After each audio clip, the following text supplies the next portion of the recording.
recognizing that church and churches and people, pastors and parishioners, we're all imperfect and have shortcomings. And one of the things I learned is you can't identify us people by their weakest moment or moments. So the one thing that I always think about when I think about the church is, the example we gave that, man, I'm a 10 because I'm righteous in Christ. If I accept that, what I also have to accept is you're a 10 too. I like that. The person who did me dirty is a 10 too.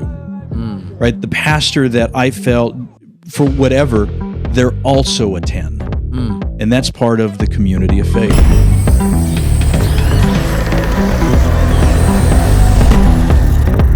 Happy New Year, everyone, man. This is the new year. I'm super excited again, I've been just on a roll with season 3. I love how season 3 has just been going. And I just want to say right now, today's podcast, man, is a special podcast for me because this is one of those podcasts that, try to set it up over Zoom with a good friend of mine. But this guy here has been one of my lifelong brothers. Even though he moved out of state, we've always just been brothers. We've done everything together in ministry and life in church, So today I want to introduce my guy, my brother, TJ Della Garza.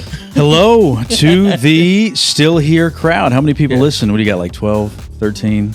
100. That's amazing. It's legit. Yeah, bro, we started this and we were chatting. I've kind of felt like we should have just been recording and rolling, but I think we were. Were we? Oh, okay, cool. Okay, because I do great off the cuff. Same. But once you started rolling and started saying and saying, no, I'm like, dude, I'm just really, it's a great experience, us connecting again, getting together, like you said, lifelong friends, and we're trying to figure out how long it's been since we've seen each other. Yeah. It's been at least 15 years since we've seen each other in person. And that's kind of one of the beauties of friendships, adult friendships, is, you spend decades, years apart sometimes, but you can pick up right where you left off and just talk. And dude, this is going to be fun. This is going to be fun. Well, bro, excited to be here. Thank you for having me. Your people called my people, which meant we just text each other. Or DMing each other. Yeah. And man, we made it happen. I flew into Fresno Sunday night and told the spouse and the fam, I was like, man, I gotta go see this guy. And the podcast is just an excuse for us to hang out. Yeah, I mean, and again, because we tried to set it up, a while back, via Zoom, and it's right, and that would have been cool. It would. That would have been cool. Because I'm capable been all right. of. But when you had mentioned, because again, we're pre-record all this stuff. So when I say Happy New Year, we're in December still, but right, yeah, that's how production works. You're here for the holidays in the flesh, and again, it's been a while. I see your posts on Instagram, on Facebook, you know. And again, I mean, I love and hate social media because you can keep up with people, but then you can just still see all. It is what it is. I love it. I embrace it. I mean, it's the first time I've met Lily. It's the first time I've met any of your kids, really. But I remember seeing your oldest daughter, y'all's oldest daughter, when she was just a little kid. Yeah. But I feel like, I've watched them grow up. Feel like I've seen you guys. Obviously, when each other's struggling, when we're not. Yeah. And you see it come through it. And per your title, y'all are still here, and I'm kind of still here. Yeah. So. Yeah. I mean, I think it's one of these stories that I really, again, I'm thinking back. I talk to my wife about this all the time. What things we used to do, all the ministry we've done, all the fun stuff we've done, especially with our boy David Perry. Yeah. Well, hey, listen, let me stop and say this. I got two things to say. Number one, I would not be where I'm at today, legitimately, and I've told you this multiple times, and I've told other people this, if it wasn't for Dave, well, three people really, Mary Rios. I remember Mary. David, who I think has been promoted to glory and received her reward. David Perry, who I went to school with at Clovis Unified, who, and that's a crazy story how I ended up going to Cornerstone, and Jose Manzano. Yeah, and we can talk about all those three things. And every time, man, I preach so many sermons, have shared kind of my story of salvation, how I got saved, how I went to church, how I got discipled, how I got plugged into a church. And those three names, Mary Rios, David Perry, Jose Manzano, like, I don't know if I would have kept being a Christian if it wasn't for you. So, and we can talk about how all that happened. Yeah, I mean, let's get to it because again, I know. Second thing, I'm sorry. No, Number two is when you talk about like our relationship, our friendship together. We really, honestly, from the time I started going to church and we hung out and started doing things together, that wasn't only but like a year and a half, 2-3 years, but super formative years. And that space and time, for whatever reason, we've just, have been connected almost 30 years later. So, I mean, that's the beauty of like time spent with each other and cultivating and developing relationships, the beauty of social media, watching each other's families grow. And it used to be back in the day, you leave, you come back, dude, this guy, what happened? Yeah. But I mean, I've been seeing kind of what you've been doing. I kind of wanted to come on just to find out, like, what the heck have you been doing? Like, what are you doing now? And because here's what happened. Like, we're on Facebook, right? Yeah. Before Instagram, we're friends. I see your family. All of a sudden, I know what it is on Instagram. And I remember you start doing these Instagram lives. I think one of your first persons was Jonathan Dominguez. Yeah, I was doing that. Yeah. You did that. All of a sudden, you're posting clips about podcasts. And then you and this other guy are doing a podcast. Then you're doing another podcast. And now, and every little thing you're doing, it just gets like better and better and better and better, and it's just amplified. So you got that, definitely the sweat equity put into it. So, well, you're right. I mean, because again, when it came to like getting all this stuff going, man, I always had an idea where we wanted to grow. When I had the first podcast, it was me and the other guy, and she wasn't included. And I just knew there was always something wrong, So when Still Here happened with my whole COVID, everybody's doing it now. Yeah, everybody is, And so to have them sit on raw conversations, that's one thing I love about, as parents, we don't hide anything from our kids. We let them know what the world's like, but that we let them know that you don't have to be like the world. You can be a leader in example, not be surprised and caught off guard. Oh, they said a cuss word. We're not supposed to. They're fully aware. They're not scared, but they make the conscious decision. And I feel like starting a podcast, only exposed where I was fake. Because I'm talking about all this stuff. You're fake to exposed to your fake to my like hypocrisy, your family, my double standard, and like to your family or to yourself. Myself. Okay, Mainly to myself. Yeah. And when I had on people like we did the live with Jonathan. Can you give an example? I would say living one way on camera and off, right.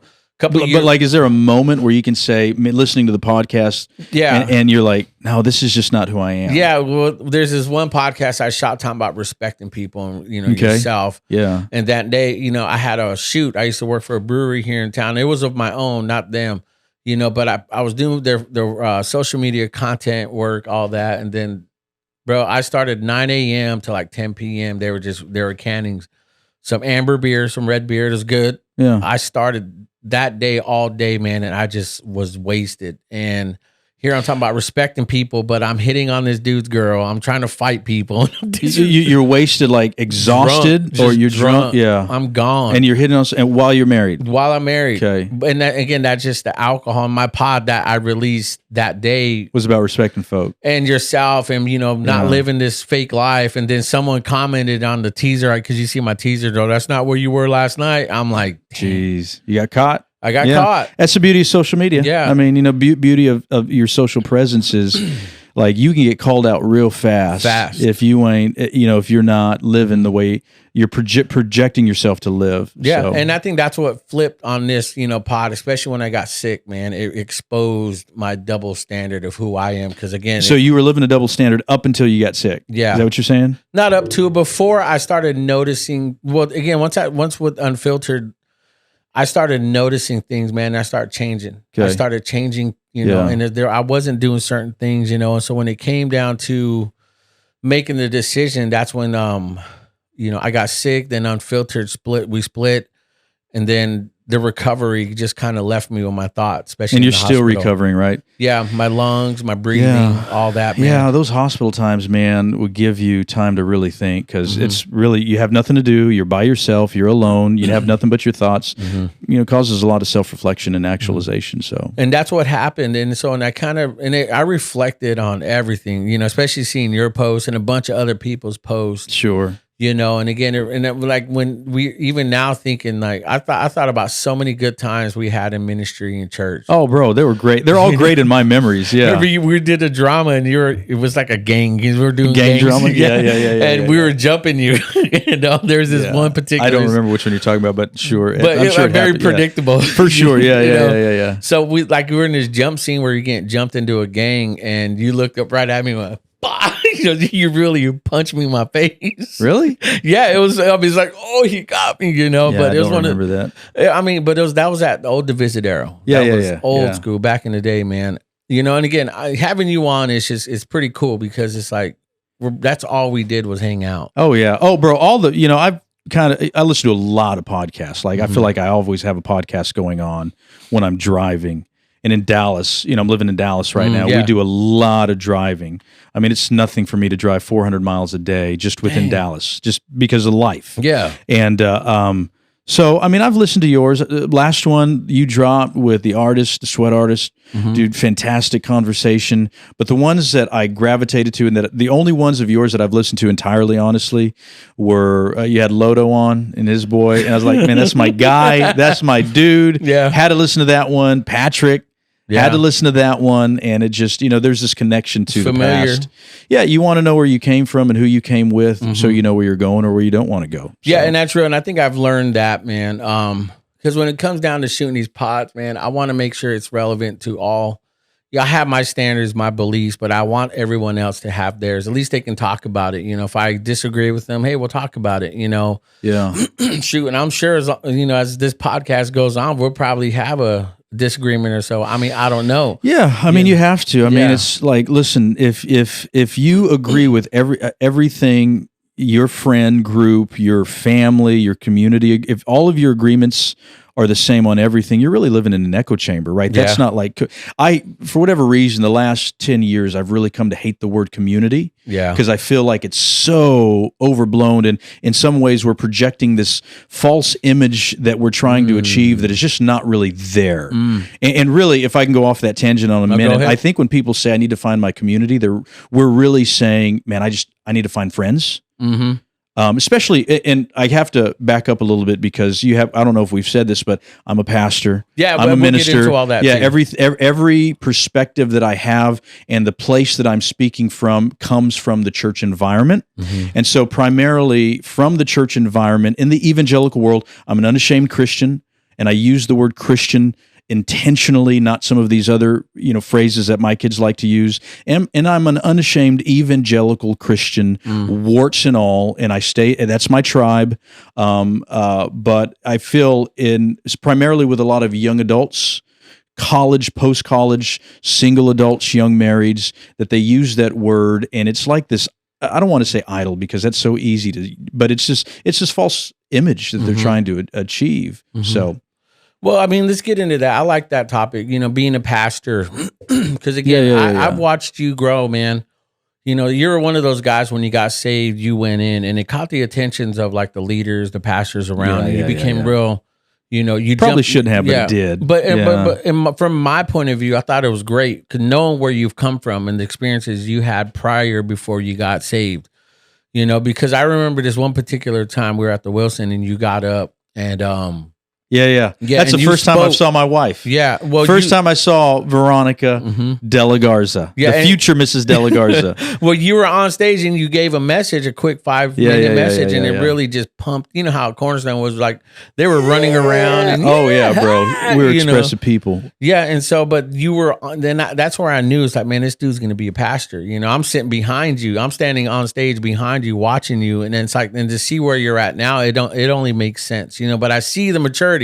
Because you grew up in the hood, you were. I know this is something sort of, maybe. Well, the mentality or the the community, people, the people you're around. I do love one of my favorite TV shows that I can binge watch is Community over and over again. So you watch that? Oh, bro, that's a great TV series, super creative. Well, let's get it before all that, because again, maybe give a little hint because you were in gangs, you had that life. I know you don't like talking about it. No, it's not that I don't like talking about it. I just feel like now that we're adults, when we look back at the things the stories and the narratives we told when we were like teenagers, they seem like such real narratives back then.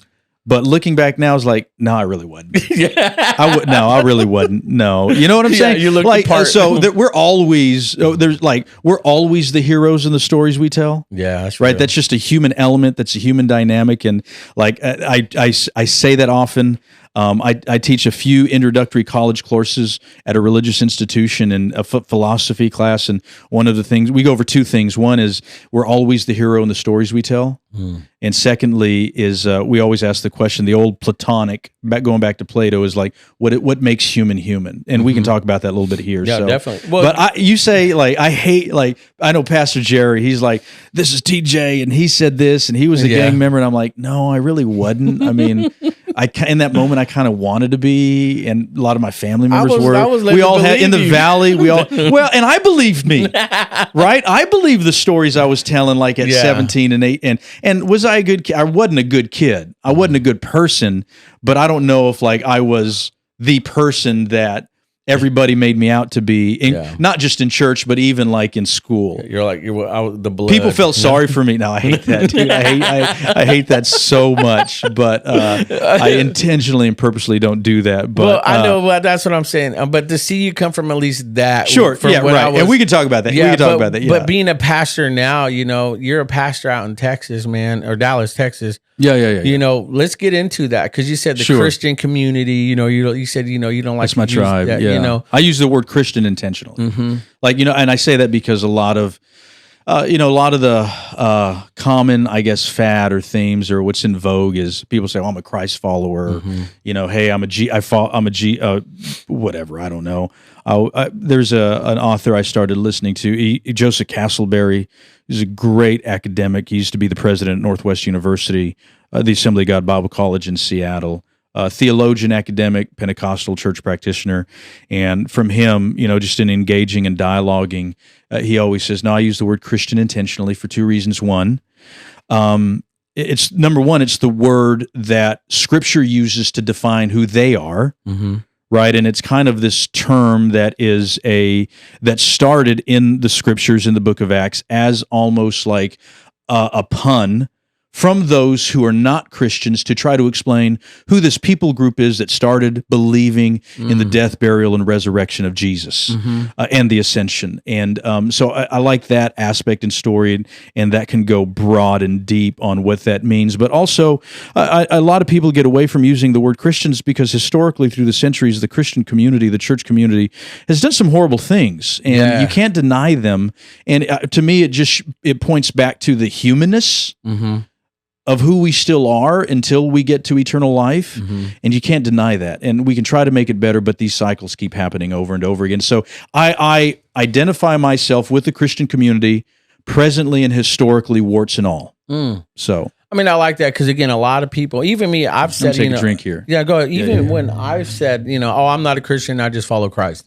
Because again, it stems from a bad experience, that of my own, or that has something that happened to me, but I think growing into that, especially this past few months, man, this year, really, especially again, coming off my sickness, you have a lot of time to think, right?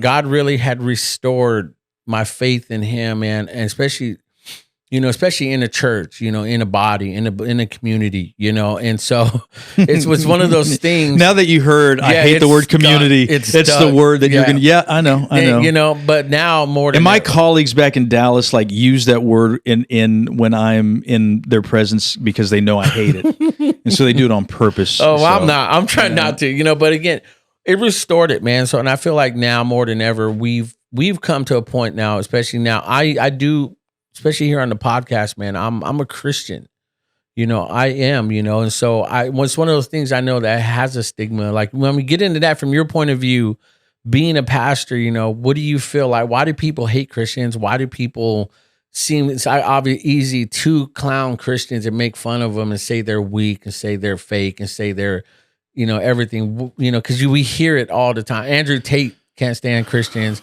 A lot of these people, because, again, it's like everyone picks on Christians, but not Muslims, the Quran and all that, they don't, because we know what happens,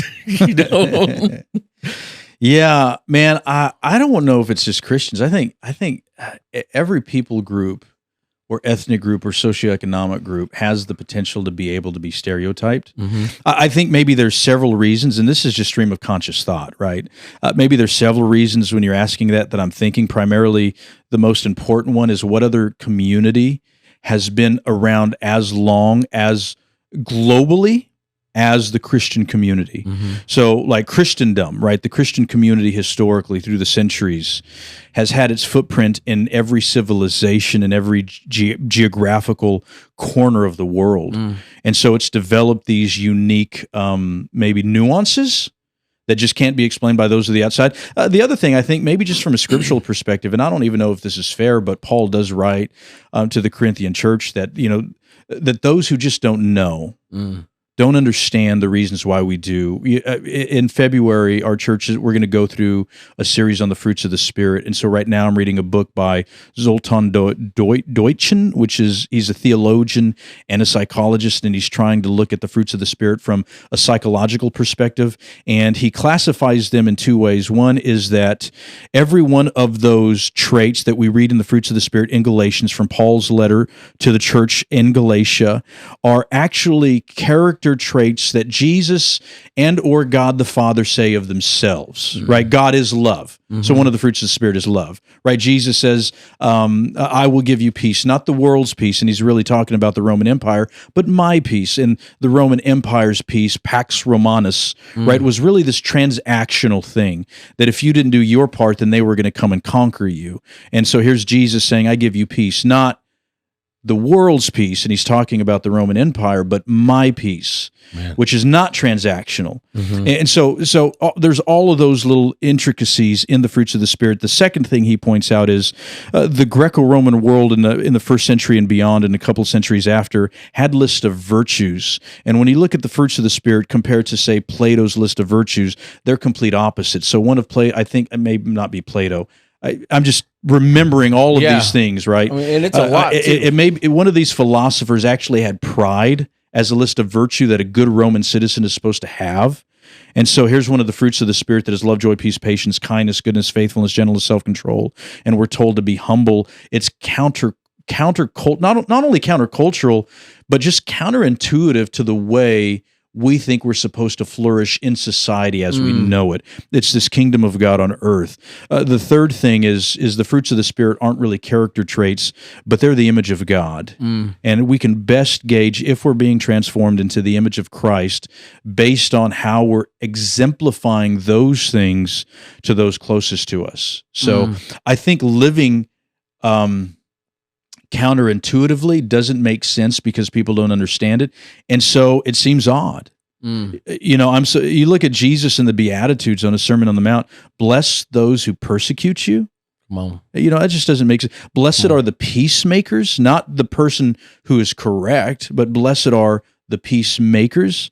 Blessed are you when you're hungry and thirst after righteousness.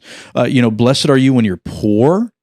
Those are things that just they can't make sense.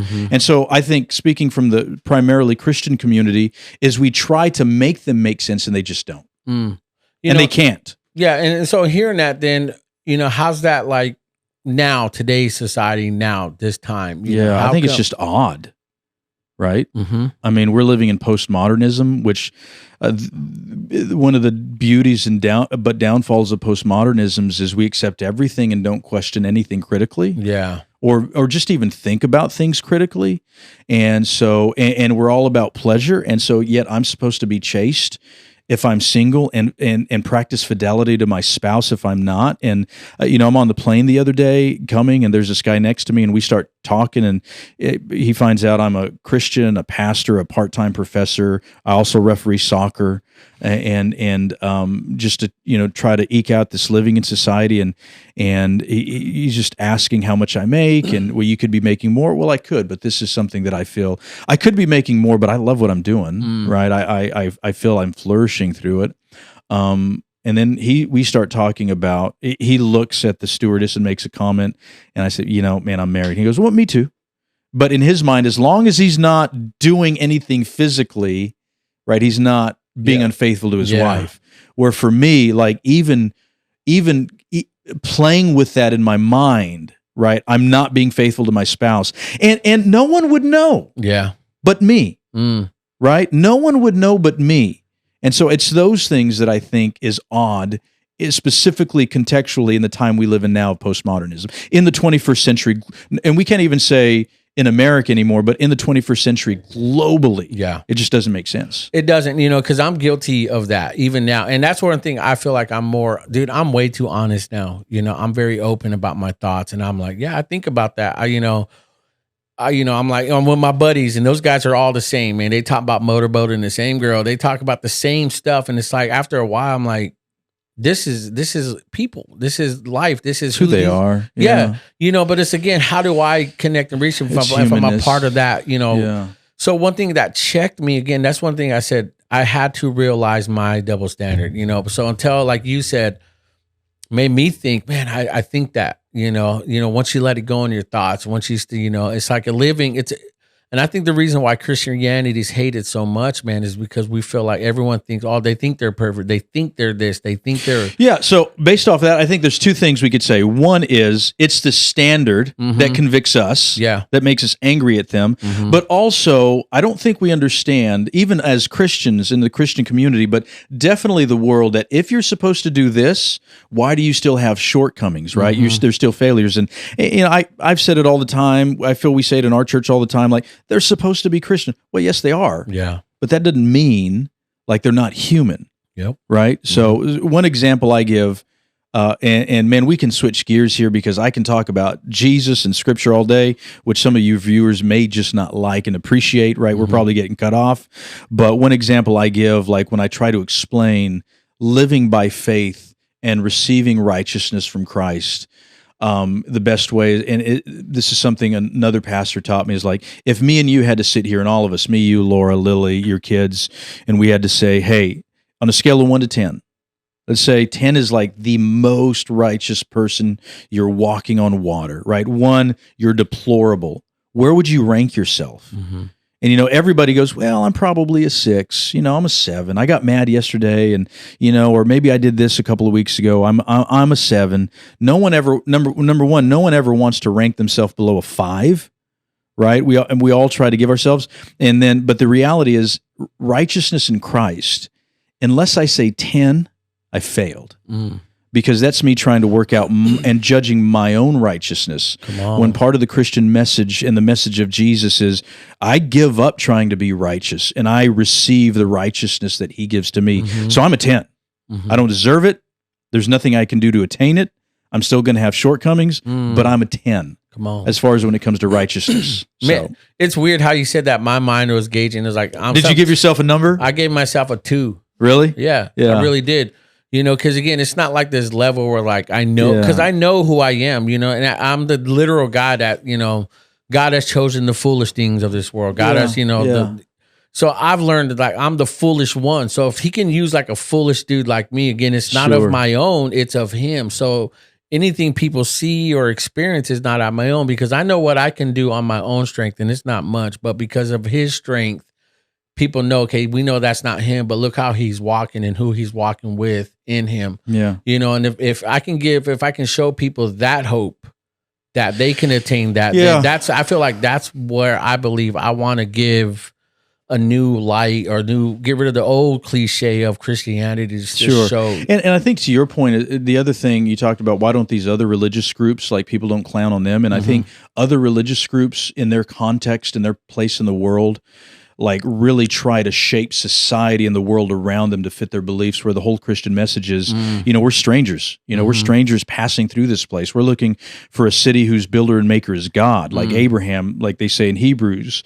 And we understand that, no, we're not trying to shape societies and build empires, right? We're trying really to convert individuals, and we're trying to build the kingdom of God, not soil and dirt. So yeah, I like that. It's a thought. Yeah, I mean, that's a good thought, because it's one of those, even now when you say we're not trying to convert and make a kingdom, but again, like he said, an earthly kingdom. Yeah, but it's the kingdom we're shaping ourselves, it's a shaping of the individual, and I think I think when I was sick, that's the relationship that God restored. He didn't restore what I had. He didn't restore my business. He didn't restore the success, production. He restored me. And it was in the most gentlest form I've ever experienced God, even being in ministry and what we did all the time. It was a personal impact that he showed me through his forgiveness, his love, his mercy. Even when I deserved probably to be on that deathbed. It was one of those things he showed We me. all deserve death. Yeah. Yeah. And so, but even more, he didn't, like I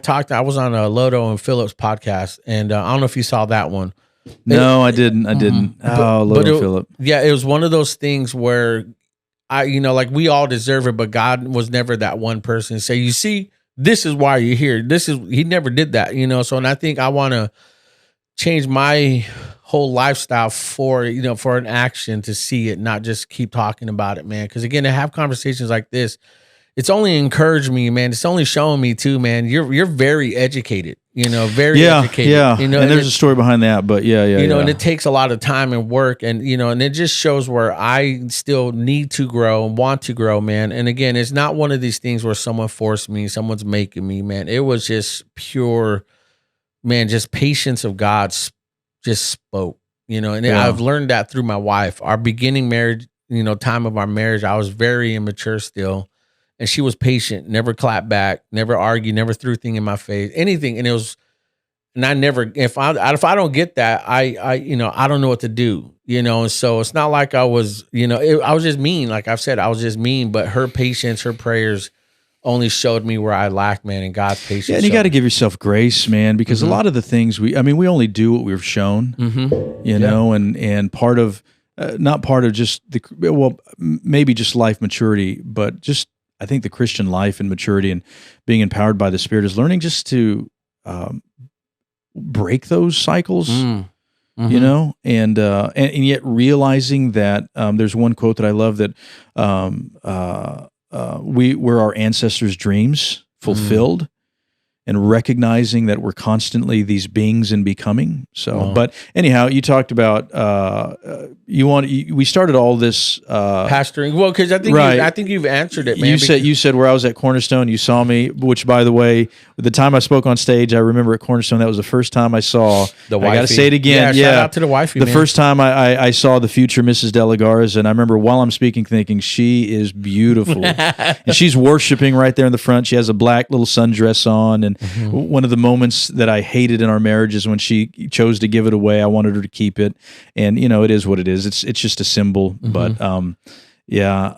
How long you guys been married now? November was 24 years. 24 years we've been married. And good for you, man. Yeah, and it's getting easier and more difficult in a lot of ways. And explain that. Yeah, well, I think you really. So one of the beauties I was 18 when we got married, and she was 19, and then we had Ezra, our son, and right away, and we grew up together.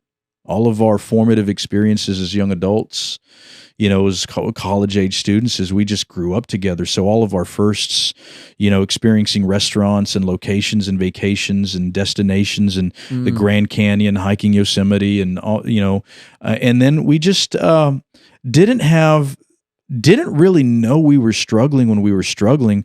So if I had to develop life on my own and she did, and then we married each other older, and then we started struggling, we might have called it quits.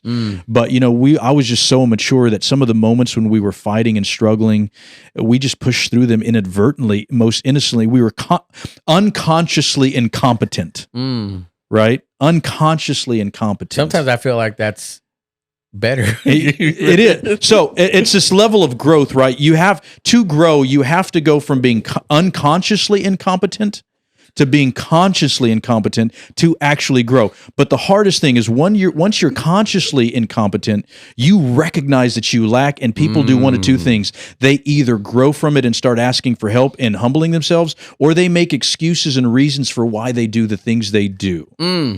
And there's a whole framework there that we can go down. Well, let me finish this about Mrs. De La Garza and me. And I remember this one time, I'm going to say this, but we've talked about this openly. So if you're listening, or it's not a shock that I'm going to say this, but we look back to when we're 22, 23, we have two kids. we had no clue what postpartum was back then. Mm-hmm. That was 2001. Yeah. There's no internet. Well, there was internet, but it's not as accessible as it is now.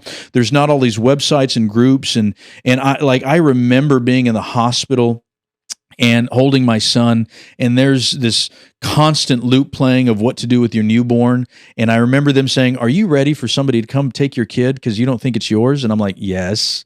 Like, I'm holding my kid, and this is great. Cried when he was born, but I remember thinking, this is not my kid, like, wow, I'm not ready to take care of a kid. Yeah. Then we have number 2, which I think statistically, and I may be wrong here, I think I remember reading one time that most women, their chances of having postpartum depression amplifies after the second kid for whatever reason. And I don't remember why, and I don't know if I read, but there was this moment, we're 22, 23, maybe 22.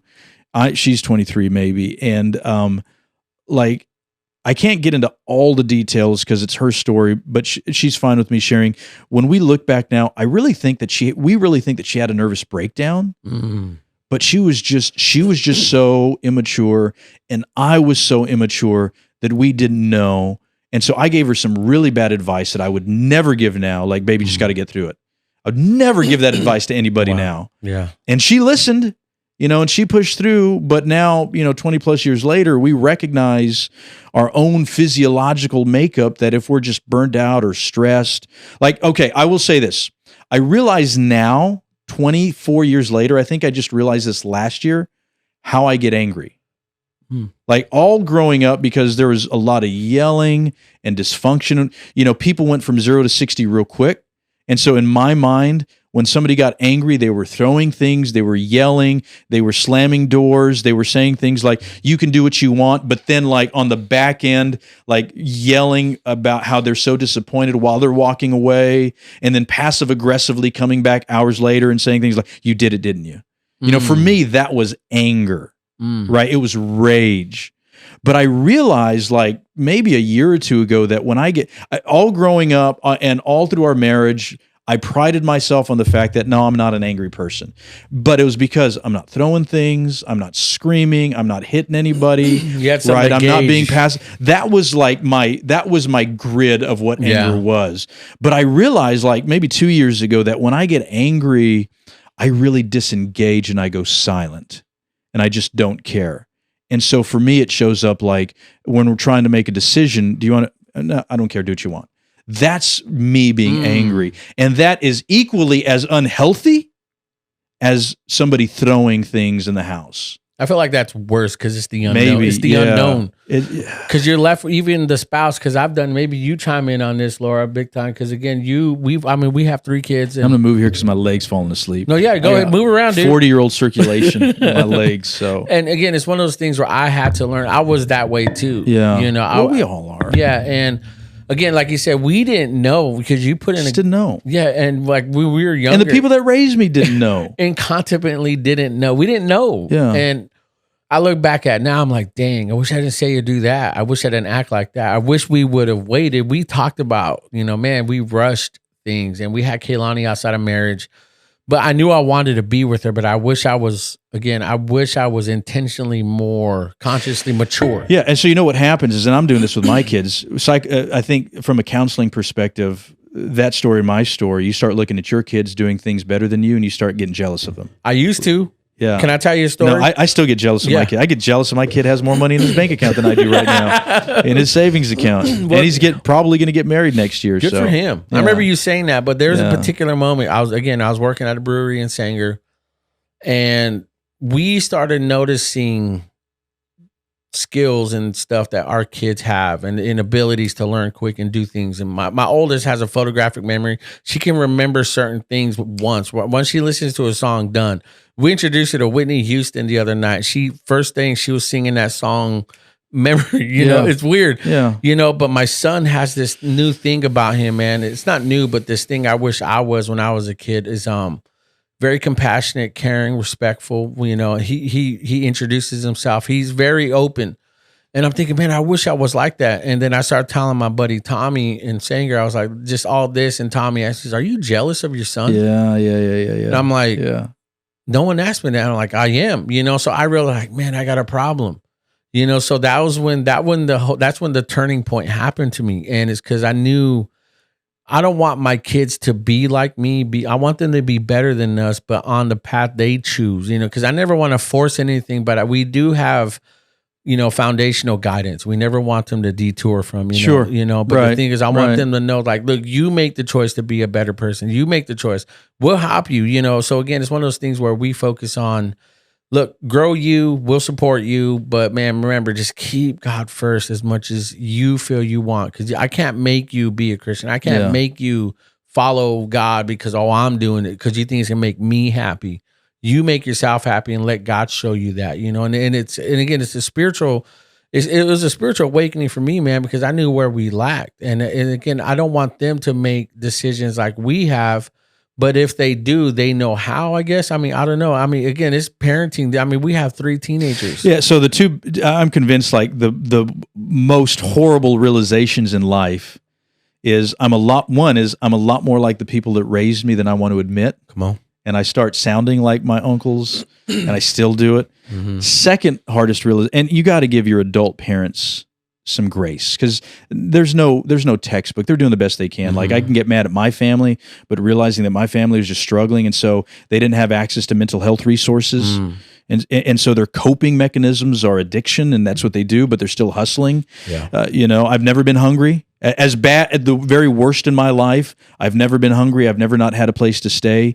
So I did all right. Mm-hmm. Right. So the one realization is hard is, man, I'm a lot more like the people that raised me than I want to admit, and I always will be. Mm-hmm. Second hardest realization is my kids are a lot more like me than I want to admit. So, it's just, I don't know how we got off that. Yeah, I'm at Cornerstone. We know each other. You see me on stage. Go ahead. No, maybe we should pick up right where. Well, I think you're still along the line, because I think we're bringing it more personable, man. Because when people think Christian pastor, they think this, they get this preconceived notion of, well, that's who they are, but they don't hear this. They don't hear that all they hear is a guy up there talking about how you should live. God judges you. That's the very well, and I think that's a surface level, right? Because and we all do this, and this is what frustrates me about the Christian world, when they put like a Christian expert, or they show the most extreme example of somebody going nuts, and that represents the entire Christian community. You're really not looking into like the local church, and the reality is, so there's a young man that grew up in my kids' church. He used to go to our Royal Ranger camps, got filled with the Holy Spirit in our kids' church. Was one of our kids' workers, went to Bible college, is an artist in Dallas. And about 2 or 3 years ago, he just started questioning his faith. Not questioning his faith, but just the reasoning behind it. And he's an intelligent kid, and he liked to talk to me because, I went to school. And so I have all these, not that I have all these answers, but he knew I would have resources for him to be able to read. And long story short, he's intentionally not a Christian anymore. In his music makes fun of being like he used to be a Christian, but when he was a kid, all his family are Christians. But one of his sticking points of course, for him, it was all like he felt we were being unwilling to move on issues of sexual ethics and morality and acceptance and all that stuff, and which is hard for a lot of folks to overcome, which led to a lot of conversations of me and him. And this is also works in between spouses in work, is like, do you have to understand before you accept? Like, if this is the truth, number one, do you have to understand how it works? And if it is the truth, should you understand? And like with spouses, that's easy, like to put into a real-time situation where two spouses or a couple is arguing, and one says something and the other person says, I just don't understand. Do you have to? Yeah. Do you have to understand before you accept? But the other thing he got off on was just how horrible the church is. And my response to him through a series of conversations was, listen, you really don't know how horrible the church has been. We have been bad. You don't know how bad the church has been. You're absolutely correct. But Jesus is still, I confess him to be this, and people doing this does not mean that Jesus is still not this. But humans have been horrible to humans all through human civilization. Whether they have the title outside of religion, outside of all that, again. And I think that's kind of the not kind of, but that's the problem, is that it's everyone to have that self-righteous thought. Like, Yeah. well, I'm not that bad. No, I think the reason why people can't stand the Bible, Christians and all that, or at least, the Christian religion is the reality is like, no, you are. You're not going to achieve heaven just because you're good. And that's hard. That's a hard reality. It's not like I got to be perfect, but it's an understanding like I can't get there on my own. Yeah. And that's the truth. Yeah, and I think the other aspect to defend the church is like when you look at the numbers, nobody gives more to charitable organizations in America than faith-based people. Mm-hmm. So if you're going to point out and highlight not just the shortcomings but the failures of a religious institution, you also have to look at our hospitals. Look at our society. Mm-hmm. We got into this conversation last night of like, is America great? I think it is. Wow. I think it's inevitably human and imperfect, but I don't know if there's any place else I'd rather want to live. I love being coddled and comforted. I love my comforts of living in the Western world, That's right? true. I love, but look at just in our society. Look at our hospitals. Look at the history of the public education systems and charitable giving, even for disasters. Majority of those, like 80% or something like that, I think I read in a statistic, and that could be wrong, but comes from faith-based people. So we're quick to give. Yeah.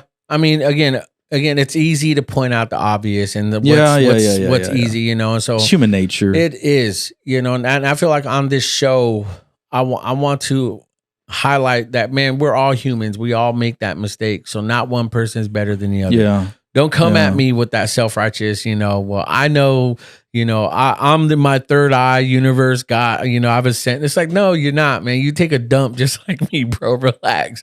Yeah, one of my professors used to say, we're all human, and sometimes we're all abundantly human. Mm-hmm. So, ooh, I like that. yeah, anyhow, so Cornerstone. We got to get back to Cornerstone. All right. Cornerstone to the bone. 1996. I walk into the place. Jose Manzano is still there. Oh, You're already there. Yeah, hold on. Yeah, It's Cruz now, man. I go by Cruz. Oh, my dude, Yeah. I'm so sorry. Yeah, I know. I'll tell you the reason why even after. But All right, cool. Yeah. So Jose's there, and you wanted to go off like back then, 1996. That's crazy. That's where the story began. That's crazy. That's where our story began. I know, because I remember you walking up, and I didn't know who you were, but you were with someone, and I was like, dude, you want to go to church? What did I ask you? I think You wanted me to be in a drama. Yeah. So here's the story. What happened with that? Okay, like, dude, Mary Rios picks up a friend of mine. Mary Rios is this 60-year-old woman who's half blind, who just would always invite people to church. Randomly, she stops over some kids that are going to school in the morning, invites them to church. Some of them do. Friend of mine didn't want to go by themselves, so they invite me. So I jump in the car. They live in Pinedale. I'm living right down here where you said, right here in Old Tarpey Village, right? And that person, Mary Rios, drives all the way to Old Tarpey Village to pick me up, to drive all the way downtown to Divisadero and Fresno to Cornerstone, where the Cornerstone is. It's now a community hospital building, right? I walk in, and David Perry greets me. I was going to school with David Perry for 2 years. And I remember one year David Perry was like, now he was like all into gangstered out. Next year he comes carrying his Bible, and we just converse, and he starts inviting me to church. Yeah, I never went, but I walk in and he's there. Think it's cool. They do the drama. I respond to an altar call, give my life to Christ, XYZ. And I really don't know a whole lot, but I do know a couple of things. Like, I remember saying, David was one who prayed for me, repeating the prayer, and him saying, "You're saved now." What the heck does that mean? Yeah. So go home. And looking back now, like, I didn't have one of those like existential experiences at the altar, right? I'm not a crier, so I didn't cry. But I do remember looking back now, and at that time, I wouldn't have been able to explain it and tell you. But looking back now, I remember, like, after that day, it was a Tuesday night youth night, maybe not the day after, but days, weeks after, like, when I would lie, I would feel bad about it. Before then, I would lie all the time. Lie to my friends, lie to girls, lie to my family, lie to strangers, just to, get ahead a little bit if I could. Just purely self-preservation. would take things without asking. Was it stealing? Probably. Did not care. Yeah. But after that, like I just started feeling bad, thinking about like consequences in other people. And so fast forward, I'm going to the youth group for about 6 months on Tuesdays. Somebody invites me to Sunday. Now I'm getting really into it, right? Now, man, I got baptized in the Holy Spirit, the way we understand it and describe it. I'm getting excited. I'm telling people, I'm inviting from church. Now I'm getting excited about it. So somebody says, hey, you should come to church on Sunday. Had no clue there was church on Sunday. No, I did, but I just didn't even think about coming to church on Sunday. So what I did is I had a friend of mine's mom dropped me off at Fresno and Divisadero. Didn't realize that Cornerstone was already meeting at the Wilson. So on Sunday morning, I get dropped off there. Nobody I know from youth group is there. Paul Binion, Westside Church of God, rented it out for Easter. It was Easter Sunday, 1996, 97. Man, that's a minute. And all of these African-American come in. And so I go, is this Cornerstone? Is this church? And they go, which church are you looking for? Are you looking for the white Cornerstone or the black church? I was like, I have no clue. And so this lady took me in. And so I didn't realize, like, on Sunday, my very first Sunday experience as a Christian, I walked into a black church. Nice. And so that was like the longest church service I've ever been in. And I remember thinking, I don't know if I'm going to go back. It's just, it was different. And so I remember going to church on Tuesday, talking to Pastor Jerry, saying like, I don't know, and figuring out that no, church meets at the Divisadero. Yeah. So then I start going to the Divisadero on Sundays. My aunt starts taking me in the morning. She's not mad, but she could be resting right on her day off, but she's taking me. And I, with no plan, this is before I had a cell phone, before Uber, no plan on how I'm going to get back to Tarpey Village from downtown Fresno. Like, hey, take me to Fresno, drop me off, I'll find a ride. I don't know. Somehow I end up back home. And maybe sometimes I walked. Sometimes that's far. Well, we walked all the time. Yeah, like me and a couple of friends that I had here in Clovis, like we would walk all the way to. One of my friends in Clovis moved to Blackstone and Shields, and we would walk back and forth. It's just what we did as kids, right? But remember going to Cornerstone. Probably about 3 or 4 months, and I remember walking in and just saying, man, there's a lot of people here. Didn't know anybody, sat by myself, and remember just having the thought like, man, I don't know if I ain't got no friends here. Friends I had at school, I just inadvertently stopped hanging out with them because I was trying to be a Christian and do this Jesus thing. And so it just felt really like lonely, bro. And I remember getting up during a service, having to go to the bathroom, and I walk out and you're there and you have like this, I think you guys had just did a drama or something like that. You had a white robe, so you're probably an angel. And you go, hey, your name's TJ. I was like, yeah, my name's TJ. I'm Jose. And we start chatting. And you go, do you want to do this stuff? Like drama, like really, like no tact whatsoever. None of us had tact. Like didn't even like get into it. And you're like, just show up on Thursday. We do dramas on Thursday. And I think Chris Escobedo did the dramas then, right? I think you didn't even tell him. Right, I think it was like a closed off group. Yeah. So I went Tuesday. I think I went Wednesday to Bible study because we used to do Bible study, and this was after Pastor Jerry left.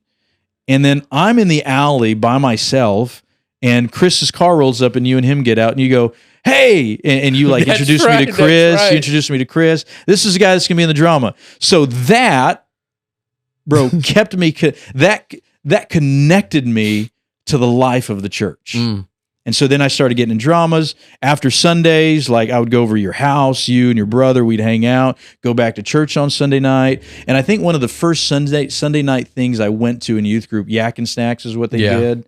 It was at Nathan's house. Nate, I don't remember his last name, had a handlebar mustache, had the pompadour. Verdialis. I think that's him. Yeah. And I rode with you to like, but dude, that got me into the life of the local church. And if I didn't get plugged in to the life of the local church, because from there, like even struggling, thinking like, man, I'm still doing this stuff, like really feeling bad. We went to men's retreat, you, David Perry, and another guy I don't remember.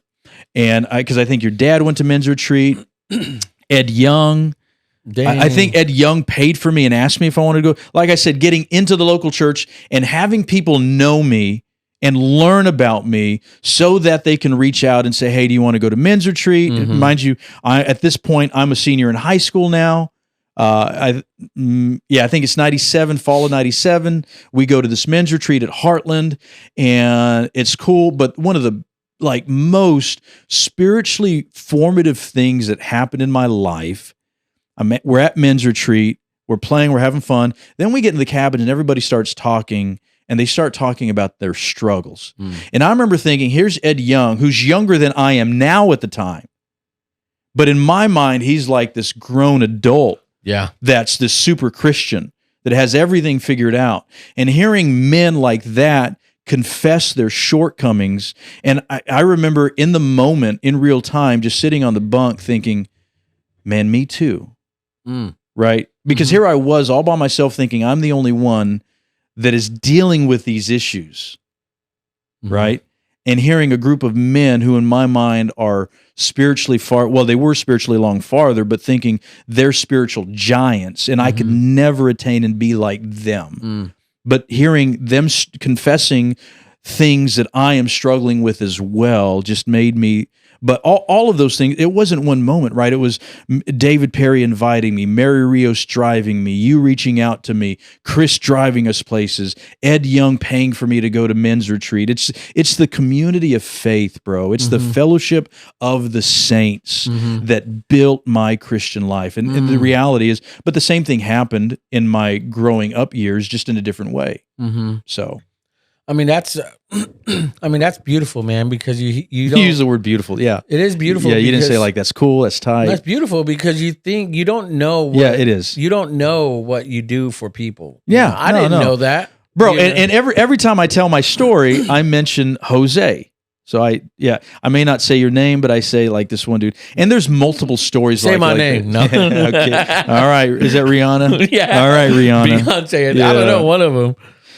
But there's many stories like that of individuals and people that I've gotten to know, and I wouldn't have known that if I didn't connect with a local church life. If I got mad because people aren't who I projected my ambitions on them to be, come on, and just persevere through those things. So yeah, it's so true because again, you never know.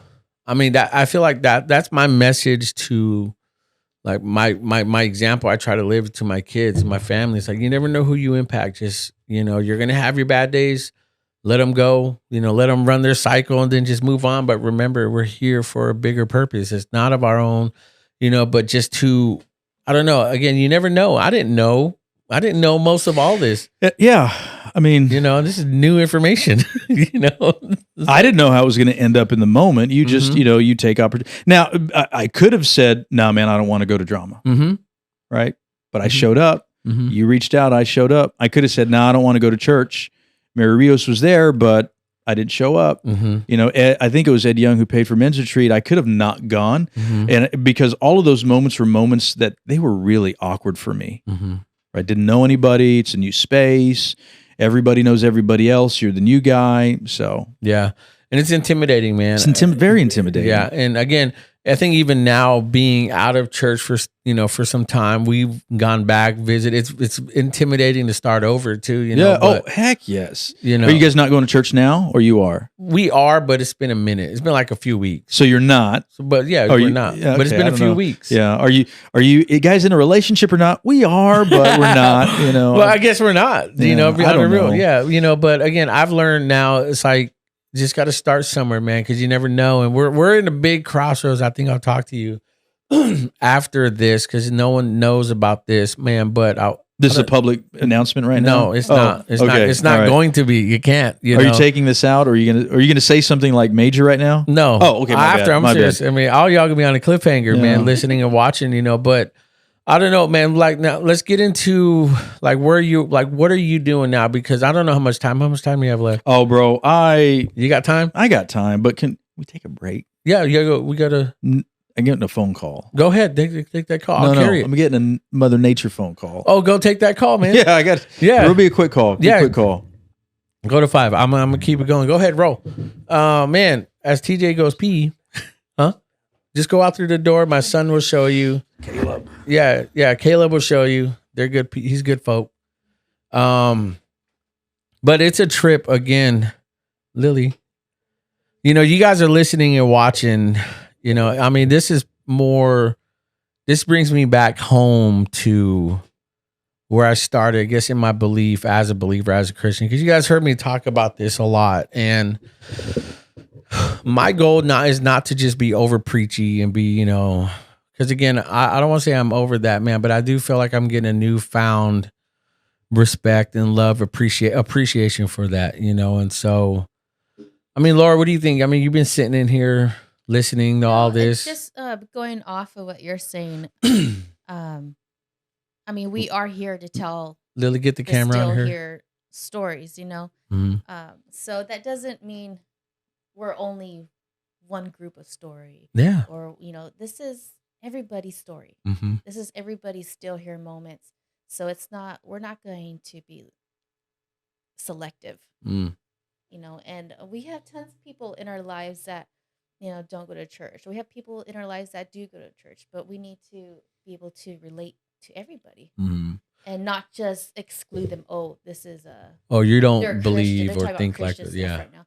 Well, or they're listening to an artist. Oh, I'm not into that stuff. Well, give these people a chance. This is their story. Yeah. Everybody wants to be heard.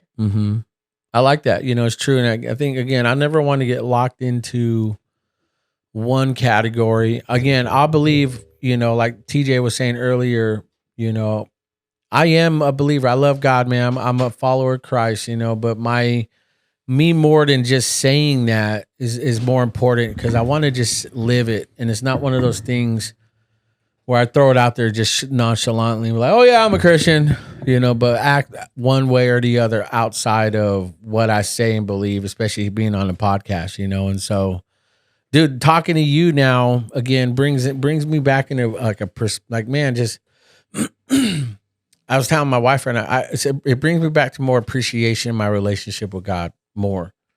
Yeah, for sure. My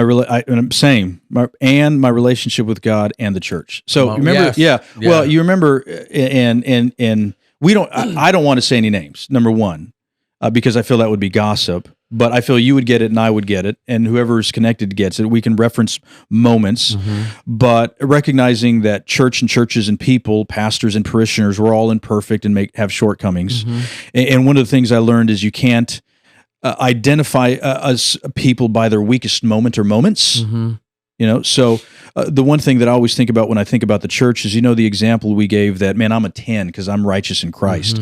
If I accept that, what I also have to accept is you're a 10 too. I like the person who did me dirty is a 10 too. Right? The pastor that I felt for whatever, they're also a 10. And that's part of the community of faith. So community. it's the fellowship of the saints. We got to look up as synonyms for, or was it the I have no problem using the word. I just hate the way that word's used primarily by younger adults. So I know it gets real cliche, it gets real just redundant, you know, and I think I'm over that. But I think what you said, and I think that's kind of where my faith has grown, man, like consistently, man, is that, you know, because it God restored my faith in that. You know, we're slowly at a point, you know, where we're getting into some decisions that I'll talk to you after about, even getting your counsel, man. And again, it's not like I've, you know, because one of the things I think my bad experience is that you see all people made a mistake. Then they're sat down, and then the pastor says, "Oh, now you're ready after 5 years." And it's like, really, you know, I don't know. But again, it's like I never want to be that guy to keep making the same mistake over. I want to learn. I want to grow. You know, I don't want to be that person, man. It's just on a cycle of just situations you put yourself in, and I never want to be that. And I think that's the stigma of a Christian is, oh, those guys do this, those guys say this, they treat people like this, and I don't want to be that person, you know. And I never want to reflect God, you know, in that manner, His word, the church, you know. So and I feel like it became more of a personal thing because I stopped, you know. When you said that, I thought about certain people, you know, that we've experienced or anything, it's like, you know, it's hard for me to see people as a 10. Yep. But know that, you know what, I know I'm not. But again, I know. But the thing is that we're all under that umbrella of grace. So who am I? Because God didn't do that to me. Right. We don't have a monopoly on grace. Yeah. Right. Mm-hmm. We don't have this monopoly on grace, and we don't control who gets grace and who doesn't. Mm-hmm. So I cannot do that. When Jesus said, Father, forgive them. And I can't, you know, I'm not going to be that guy, man. Yeah. I cannot. And I've said this before. I've never hated, genuinely say, I've never in my life said, I hate that person. Because I've always had this fear growing up, knowing that, you know, if you have hatred in your heart towards your brother, that verse always stuck to me. I may have interpreted, read too deep into it, didn't finish the first verse before that or after. I just knew that part. I didn't want to have hate. So I don't hate genuinely nobody. I've been hurt by people, but I cannot live in that hurt. I want to be healed from that. Because maybe you can help me out with this too, is that I've been speaking my experiences, though they are true, but I've been speaking from hurt at one point. And though it's true, I'm putting it out there, you know, and it's like, I'm not really healed from it. So God has really healed me. So I've learned to speak from healing, man, because I can't put out something that I know I haven't healed from. And it's only going to hurt somebody else's hurt. Add to I feel the same way. It's like stacking Legos. Well, it makes me feel that's true. You know, it's only bringing back the drudgery of the feeling, you know. Yeah. So, and like I said at the beginning, is when we tell those stories, we're always the heroes in the stories we tell. Right. And by that, I mean, when I tell a story, it has this tendency to say, and I told that guy. Yeah. I never tell a story and go, and they told me, you know, and I had to admit I just, I like that. We're always the heroes in the stories we tell. Man, you know, it's so funny you say that, because I can tell you 100%. Or maybe this is better, because I don't want to diminish like actual legitimate hurt and trauma. Yeah. Right. My kids are textbook Gen Z kids, and everything's trauma. And part of it is not really, it's just kind of how they express themselves. But our upbringing was so traumatic. And I'm thinking, really? You grew up in our house? You think it was, for whatever reason, for them, it's their story. But I think the human tendency is to mostly and normally be heroes in the stories we tell. Mm-hmm. Right. History is always written by the winners. Mm-hmm. So I know, I'm very aware. I'm sorry. No, go ahead. Well, I'm very aware of that, until you said it. I mean, because dude, I'm not educated. You've told me countless times, you know, Jose, go to seminary. You know, if you want to be a pastor, you know. And I always, you don't need a degree, because Jesus never had it. But this is why, you know, you're very educated, and this is challenging me now to attempt that in 2023, man. Because again, I'm looking at it. It's like I don't know, man. I'm lost when it comes to certain topics, certain, you know, theologies or whatever, man. But I've learned to keep things so simple. And seeing your education, man, it's obvious. It's very open. You know, what's the word I'm looking for, man? Or not? I don't know. I'm lost. Again. Broad, robust. It is robust. Robust. You know, but again, it's so awesome to have you here and talk about this stuff, dude. Because I've learned to see my growth for what it is. Here's what I was trying to say. I've learned now this year, especially, that I've stopped portraying myself as the hero in the story. I really have. It's tough, man. It's tough to do. Yeah, because it keeps tough. When I'll tell you a story, and everyone's thousands. I've heard this thousands of times, man. But when I was sick and I finally can get up, I've lost like 60 pounds. I look gray, dead. You know, eyes yellow, glazed over. Just haven't seen myself in a while, man. So I finally had some strength to stand up and look myself in the mirror. Here at the house. Yeah, here at the house. Here at the house. Okay. And I'm in my room. Laura, when was this? This was this year? Yeah, last year. Last year. Okay. When I was out of the hospital, COVID, still recovering. After the second time. Okay. And so Laura helps me up. It's like 3 a.m. because if I'm not sleep, because I couldn't sleep, I was afraid to fall asleep because I thought I was gonna die. And the kids are always aware. They were up. They're all of them. I became like the 5th baby of the house, you know, because I just became a zucchini, man. And so when I finally can stand up, they help me up. I looked myself in the mirror, and I broke. I fell to my knees. It's like, God, this is not me. I couldn't recognize myself. I was like, man, I'm a grown man and I'm done. So my wife prayed for me, and I said this before, Lily right here, she prayed for me, man. And she prayed a simple prayer. You know, God had to strip you down to nothing to remind you of who he is in your life. You're not where you thought you were.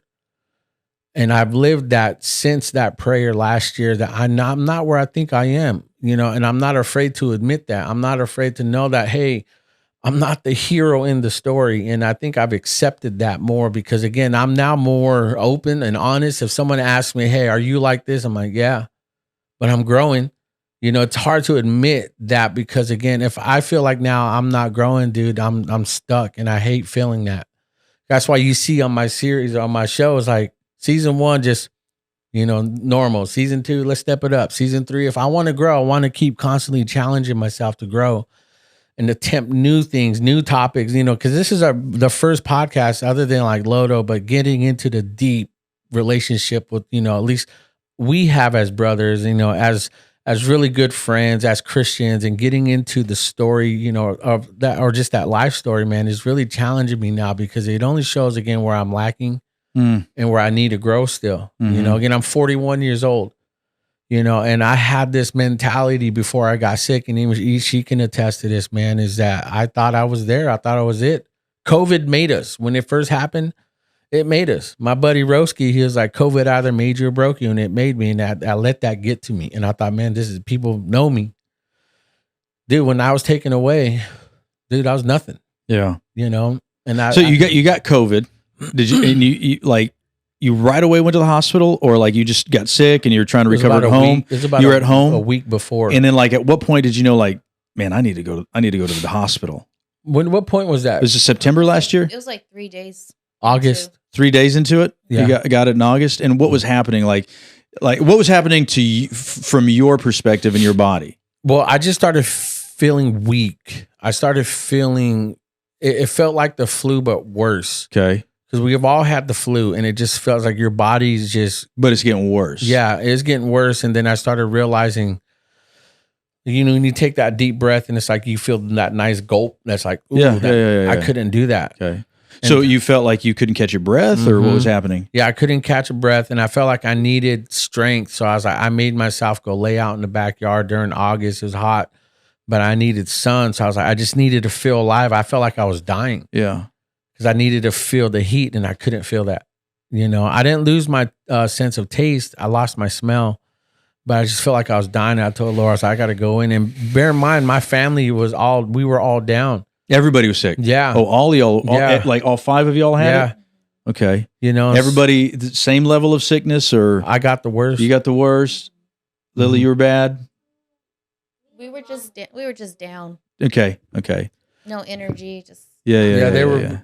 But it hit me the worst. So, dumb question. I'm so sorry. And this is going to get a lot of people mad, but like, were you guys taking precautions, or you're like, no, we're just going to live it and push through it? We were. Okay. We had people over, but it wasn't just like we were bringing people over, because I know these guys. I know these people that they go to work and go home. We were in the middle of our podcast. We knew, I knew the people's routine because we worked together. It's not like I was just out there, and, we wore masks. I didn't get vaxxed. I still am not. I don't know if I should have, but that's another topic if you want to get into. Well, I mean, but I would prefer not to. Yeah, same. Just because of the cultural nuances of what you're never going to say anything right. Yeah, and it breaks my heart. I don't know who was happier in the middle of COVID. Yeah, like people who were immunized that were happy that their friends that weren't got sick, or people who weren't that got happy that the friends who were got sick. And I just like, oh man, broke my heart. Yeah, I was just, and I'm keeping my opinions to myself. Yeah, that's real. And just, this is what I'm trying to do, or in the middle of COVID. And that's what we did. Yeah. I just, well, I even hated, I'm thinking now, should we have even broached that topic, just because it's still so divisive and it breaks my heart. But yeah, and I found out, again, you find out who were your real friends, man, and it sucked. I don't mind talking about it. I'll say what I need to say, man. But when people found out I was sick, I did get those messages like, you should have gotten vaxxed. It wasn't that. I got hit with somebody was being very irresponsible. And he found out he was sick, and it was the other host from my other show. And we told him, dude, stay home. And I'm not going to be a person like, no, you're a liar. You're a liar. Just start calling people liars, because I want to be believed that, hey, you say it's the allergies. Come over, we'll shoot a pod. And we shoot a podcast. We felt fine. He said it was allergies. And he probably didn't know. No, he knew.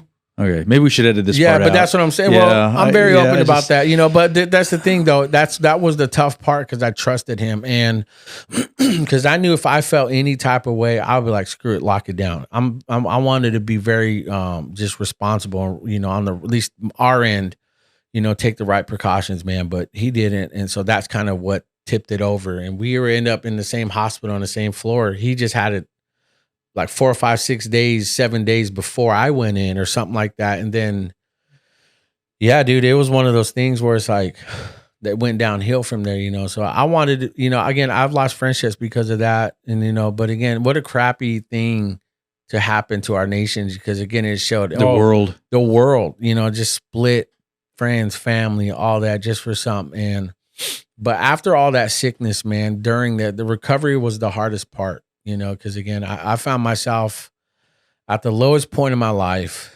and again, I told Lodo, I tell everybody, I didn't realize that actually that many people liked me, dude. Hundreds upon hundreds. I would say, from phone calls, text messages, Facebook DMs, Instagram DMs, whatever once, man. There's about close to 500, 600 people, just nonstop. And I was like, I have them saved. I just got to write them all down, you know, but it was insane to support. And there was about those 5, 6 people that were sending those, or you should have been this, you just, it's like that didn't compare to what the love I had, man. And so, and again, that's where I guess, again, God showed me. God showed me, it's like, dude, you still love, man. You're not where you think you are, you know, still, you know, quit beating yourself up. And then you get out. It was hard. How long? Well, how long were you in the first time? The first time I was in there for like 3 weeks. Dang. Yeah. Okay. Then I was home. Getting better, going up, going down, going worse, down. But they let you out when it was going down? Yeah. Well, my oxygen levels were at, I was only needing like 5% oxygen. Yeah. Which was the goal. So I got to that. But when I got home, it was weird. They never sent me home with anything. So I was like, all right, you're done. That was it. You know, and so when I got home, I had my oxygen tanks. I was going through oxygen therapy, but I didn't realize how they didn't realize probably how bad my immune system was. Yeah. So a week and a half later, dude, it just kept getting worse and worse. And she started noticing certain things, man. And so I ended up getting bacterial double pneumonia. Serious. Yeah, because I had the COVID Delta variant double pneumonia. So my lungs, when I saw them the first time, were like 85% destroyed, both. Good grief. Yeah, dude. The scar tissue was, because every time I was take a breath, you know how when you just grab a tree and it's like you can feel the ridges? That's how it felt every time I took a breath. So the second time, I told them I got to go back. So they treated me as a COVID patient.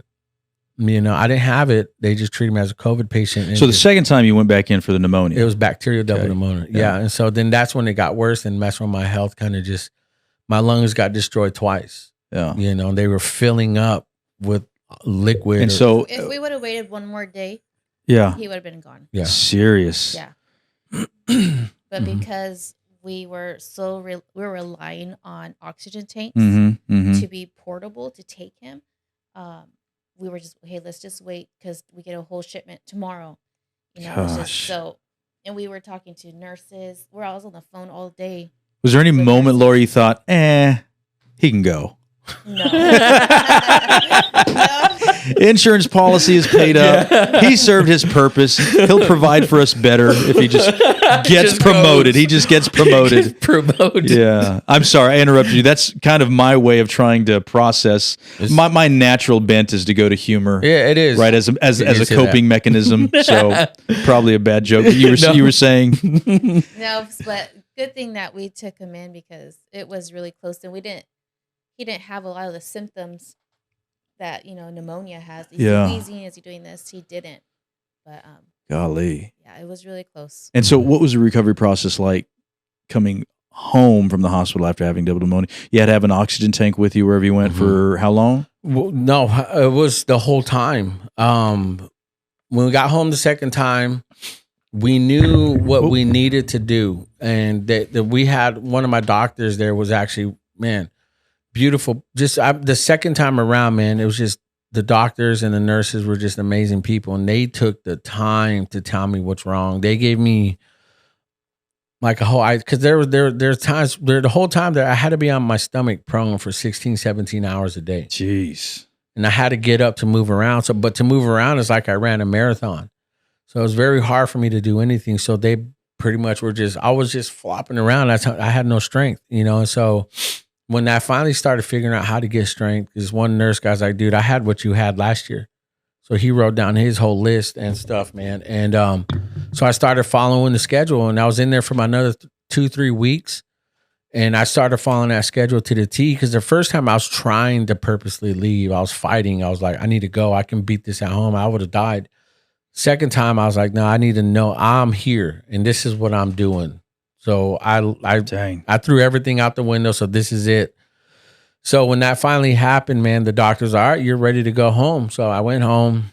We had we took Intramax, all the vitamins, everything, well, man. The nurses One of the nurses. long list of vitamins to take. Serious? How many was it? I would say about 5. 5 vitamins. Ones. Okay. And then when he went for his doctor, primary doctor, she gave him a steroid, and that steroid we saw the turnaround.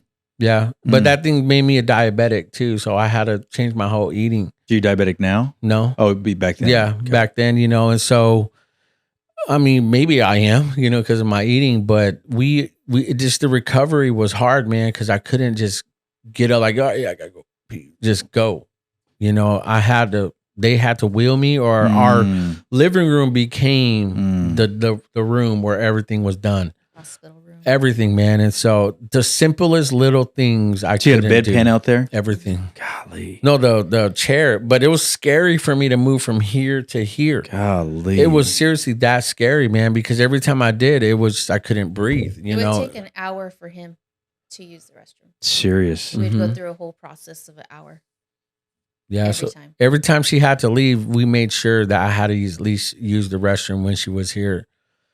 Because it was tough, man. Because if she was gone, I'm like, I got to use the restroom. I got to go. Like I can't move. I'm that weak. And so when she'd come home, I'd go, and I had to keep the same routine, stay on my stomach. I'm so sorry you guys had to go through that. It was so sorry. It was tough because you know what I'm thinking as a guy is I'm thinking every time I go to the doctor, good. I'm at the doctor a couple days later though. I get an envelope and I get the bill. Mm-hmm. Guys, I'm kind of fighting off having a shoulder surgery just because I know I can use that money for other stuff. So that's how we were.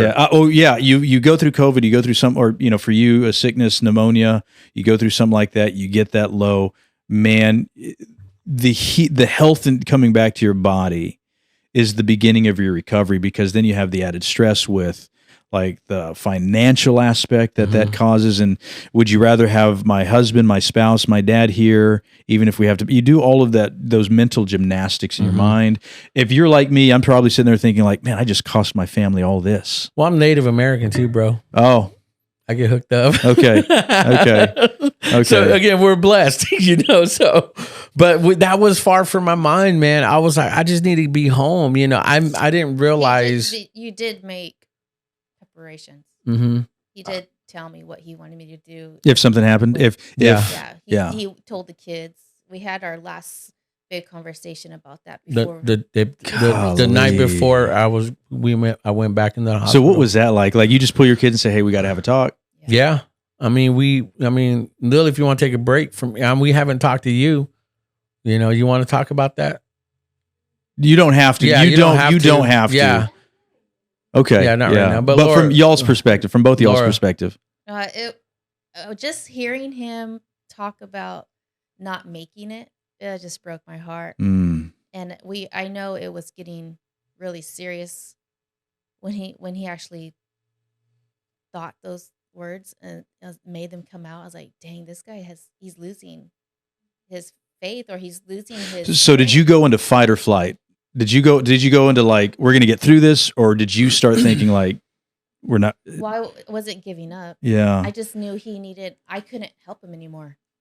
Physically here, it was getting too hard. And I knew there's nothing, if he's not getting better, he's getting worse. So I knew the best thing to do is go to the hospital so they can help you. And, but yeah, hearing him give his last words to the kids and everything, we're bawling. We're all crying. It's like, this is not real. But just keeping our faith in God. Just like, God, you brought Jose through a lot of stuff. I always think of Jose as a cat of 9 lives, because this guy does not die. Even if it's self-trauma or anything, or experiences, falling through roofs, cutting his leg, God's not done with him. And I knew that. It was just God needed Jose's attention. Yeah. Yeah, it was one of the hardest things, because again, as as a man, as like we'll walk it off. We don't need to go. I never went to the hospital before that. The last time I went to the hospital before that, I stepped on a nail, and I knew I needed to go get a tetanus shot. But that was it, And before that, nothing. And so that night was the hardest night, because I didn't want my kids to feel like I'm giving up on them.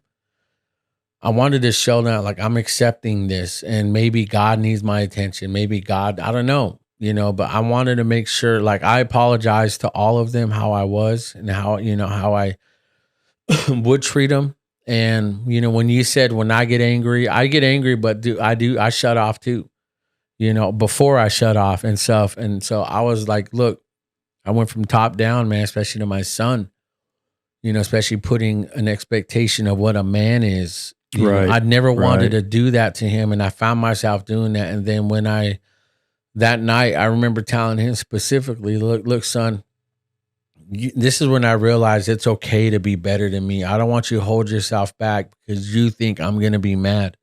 If you think you're going to walk around eggshells around me because you think, oh, dad's mad, I'm sorry. That's my fault as a father, as a man, as a human. I made those mistakes, and I consciously, put that on me. And these kids were very aware,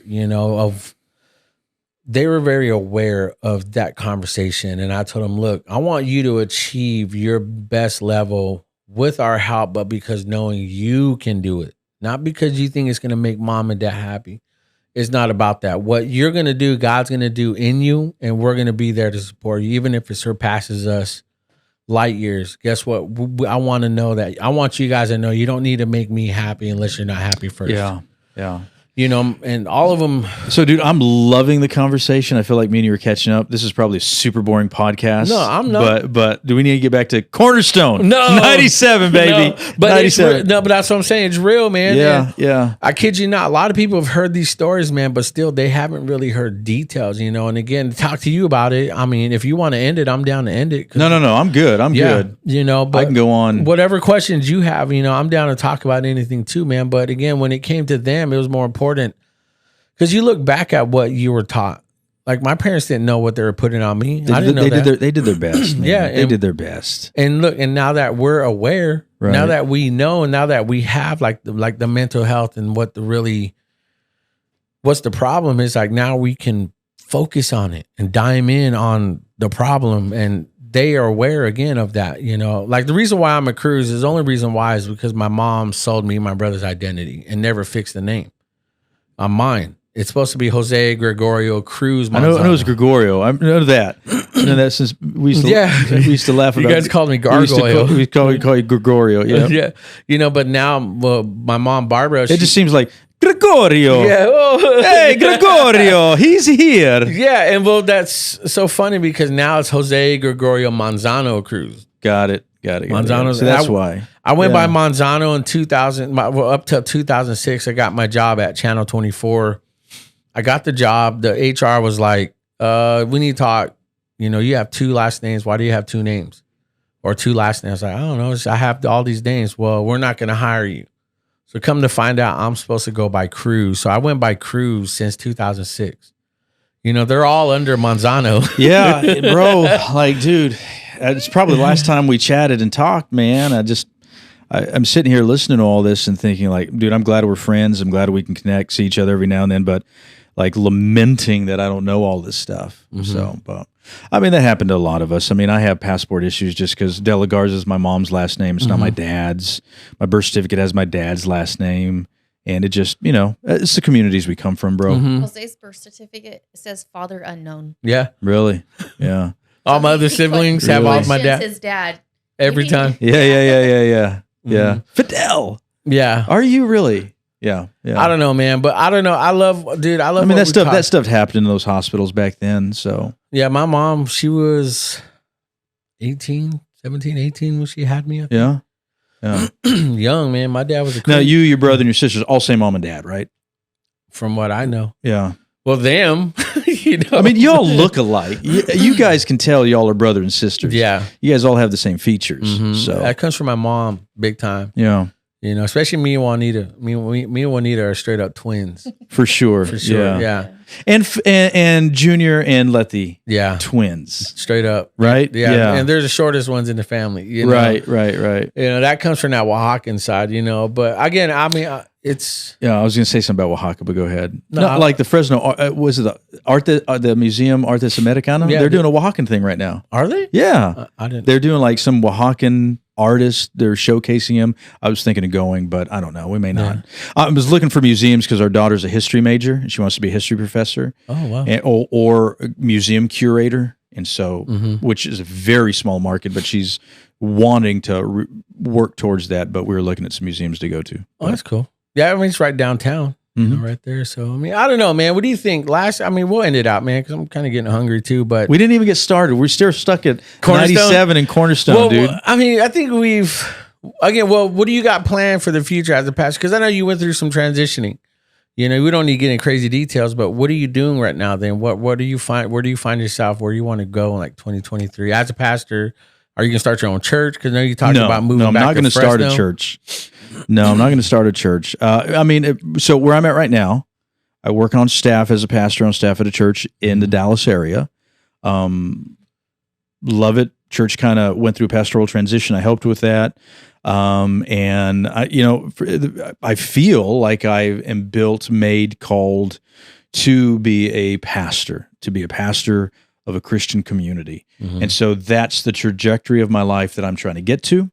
And I teach for a small Bible college part-time. I want to keep doing that. Yeah, I eventually want to do some doctoral work because I got 2 masters. We didn't talk about that. Dang. Really like mad that you didn't let me flex that. Flex it. I mean, let's get so into I got that. 2 masters. That's it. I got a dual religious studies master's from Fuller Theological and then a master's of divinity from Weinbrenner Theological. Dang. And I want to do my doctoral work under Beth Felker Jones at Northern Seminary in Chicago. So, I was supposed to do that this fall, but because of our transitions, and I would love to pastor if the door opened up.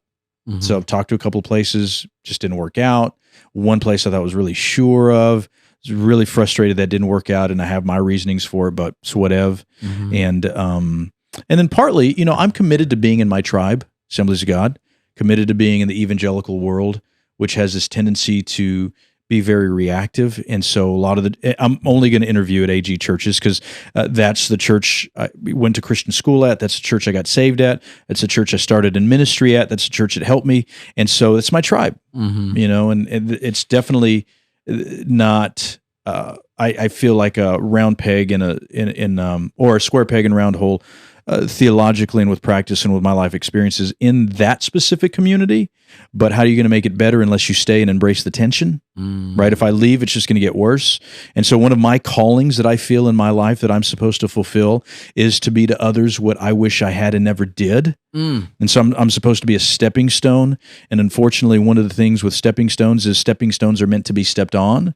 So if I can embrace the tension and create a little bit of space for somebody to step on and continue stepping forward in my specific denomination, that's what I want to try to do. But I want to pastor, want to be a Bible college professor. I would love at the end of my career, when I get about 60 or 70 and I know I'm just aging out, to still be a pastor in the church, but maybe not the lead pastor, but maybe just be a part-time professor somewhere at a college. That's what I would like. If the Lord let me write out the script of my life, that's what I would want to do. And it's probably good that that hasn't happened, because life happens the way it happens. One of the things that I still just don't have an answer for is just thinking, God, why did you give me this brain and mind? And we didn't even talk about that you did, the way it operates. And yet I have grown up in a community, in a zip code, in a family, and got saved in a church that doesn't really value education. And it's frustrating. But this is, this just trying to make the best of it. And so, like, dude, one of the hardest things I did in my life was sitting in my first college class, like at 32, and it's a bunch of 18, and it's super humbling. And then there's probably the second hardest thing was taking a class where the professor is younger than me. But, that's that inconscious competence, man, that I just lived with the struggle and the tension and the uncomfortableness, and just you have to persevere through it. Yo, I mean, that's what I'm thinking too, man. Talking to you only just made me think, like, man, I want to dive deep. I should have listened to you a long time ago. When we talked on the phone, you talking about, dude, just go to seminary, go somewhere, just get educated. Yeah, and it's long, dude, because like to get to seminary, I got to do my undergrad. So you got to do all of these basic courses that just, why am I doing this? It's part of the process.